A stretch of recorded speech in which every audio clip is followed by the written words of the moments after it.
Halo semuanya, Assalamualaikum. Jumpa lagi dengan video pembelajaran IPA kelas 9. Pada video kali ini yang akan kita bahas adalah materi dan dampaknya bagi kesehatan manusia bagian kedua. Masih bersama dengan Sains Kelasku. Yuk kita simak videonya sama-sama. Materi yang pertama adalah gas oksigen. Gas oksigen bersifat mudah terbakar. Suatu materi dapat terbakar apabila terdapat sejumlah oksigen yang cukup. Selain itu, oksigen juga bersifat dapat larut dalam air. Kehidupan ekosistem dalam perairan dipengaruhi oleh kandungan oksigen yang terlarut dalam air. Hewan-hewan air dapat bertahan hidup apabila jumlah CO tidak kurang dari 5 ppm. Materi yang kedua adalah nitrogen. Nitrogen merupakan komponen penyusun DNA atau asam deoksiribonukleat dari makhluk hidup. Komponen penyusun udara terbesar adalah gas nitrogen, yaitu sekitar 78%. Nitrogen diperlukan tubuh untuk sintesis protein dan asam amino yang mempengaruhi pertumbuhan, hormon, fungsi otak, dan sistem kekebalan tubuh. Kebutuhan nitrogen manusia dipenuhi dengan mengkonsumsi bahan organik yang berasal dari tanaman atau hewan. Gas nitrogen berguna dalam industri pembuatan amonia yang merupakan bahan baku dari pupuk. Selain itu, gas nitrogen juga digunakan sebagai pengisi ban dan bahan pada pembuatan es krim. Materi yang ketiga adalah karbon dioksida atau CO2. Atom karbon dan atom oksigen dapat berikatan membentuk molekul senyawa karbon dioksida. Senyawa karbon dioksida banyak dimanfaatkan sebagai pemadam api kebakaran. Sifat dari senyawa ini adalah tidak berwarna dan tidak berbau, serta jika dihirup oleh manusia dalam dosis yang tinggi dapat menyebabkan asidosis yang ditandai dengan mual dan sakit kepala. Senyawa karbon dioksida biasanya dihasilkan dari proses pernafasan dan reaksi pembakaran senyawa karbon.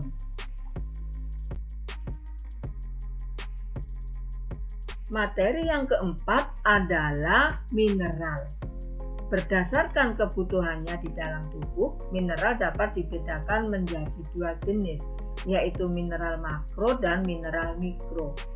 Mineral yang dibutuhkan oleh tubuh dalam jumlah yang cukup besar, contohnya natrium, kalium, kalsium, magnesium, fosfor, dan klorin. Sedangkan jenis mineral yang dibutuhkan oleh tubuh dalam jumlah sedikit, contohnya zat besi, zinc, tembaga, iodin, dan fluorin. Materi yang kelima adalah produk rumah tangga. Bahan pembersih sabun dan deterjen. Sabun dan deterjen bekerja dengan cara menurunkan tegangan permukaan sehingga air mudah membasahi permukaan benda, kemudian menarik kotoran pada benda tersebut. Bahan pemutih. Pemutih untuk menghilangkan noda atau kotoran yang membandel pada pakaian. Bahan pewangi. Zat ini biasanya digunakan sebagai pengharum ruangan, pengharum badan, ataupun pengharum pakaian.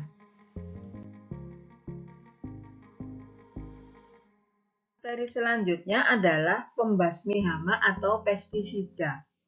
Pestisida adalah bahan atau zat kimia yang digunakan untuk membunuh hama, baik yang berupa tumbuhan, serangga, maupun hewan lain di lingkungan kita. Berdasarkan jenis hama yang diberantas, pestisida itu digolongkan menjadi beberapa, diantaranya insektisida, herbisida, nematisida, fungisida, dan rodentisida. Bahan kimia dalam pestisida. Berdasarkan bahan kimia yang terkandung dalam pestisida digolongkan menjadi beberapa, yaitu yang pertama golongan organoklor, yaitu senyawa organik yang mengandung klorin dan umumnya bersifat racun. Contohnya adalah DDT, aldrin, dieldrin, endosulfan, glikofol, folvet, dan lindan.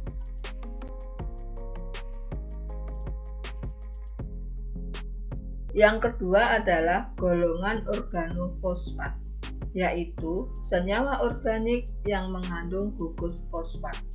Senyawa ini lebih bersifat racun, tetapi lebih mudah terdegradasi dan lebih cepat hilang keaktifannya.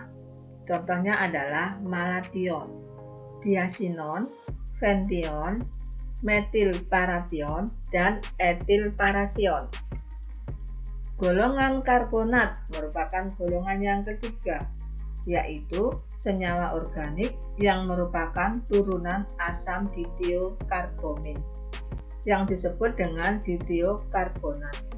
Contohnya adalah karbonil, karbotarum, propaxur, dan BPMC.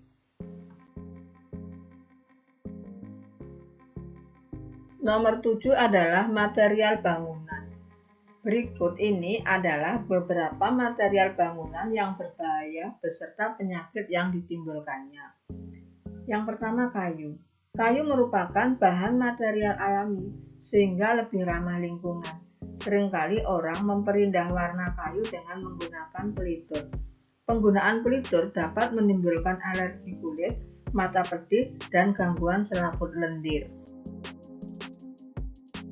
Bahan selanjutnya adalah pipa PVC, lem PVC, cat PVC, lantai vinil, dan karpet plastik yang dibuat dari PVC.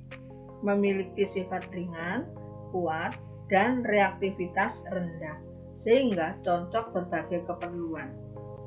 Bahan-bahan tersebut dapat memicu kanker serta penyakit hati dan ginjal. Pembakaran bahan-bahan tersebut menimbulkan uap asam klorida yang dapat mematikan tanaman.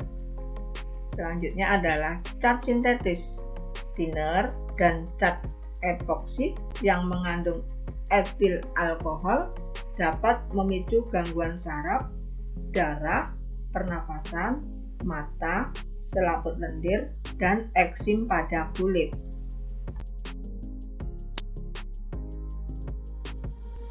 Bahan selanjutnya adalah asbes.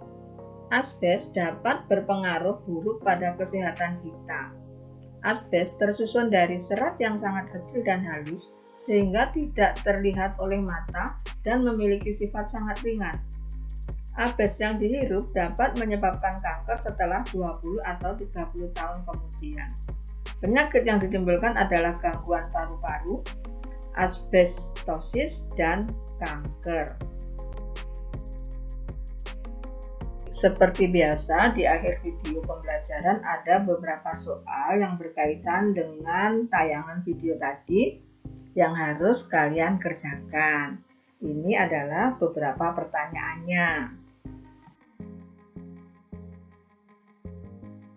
Cukup sekian video pembelajaran IPA kelas 9 kali ini, yaitu mengenai materi dan dampaknya bagi kesehatan manusia bagian kedua.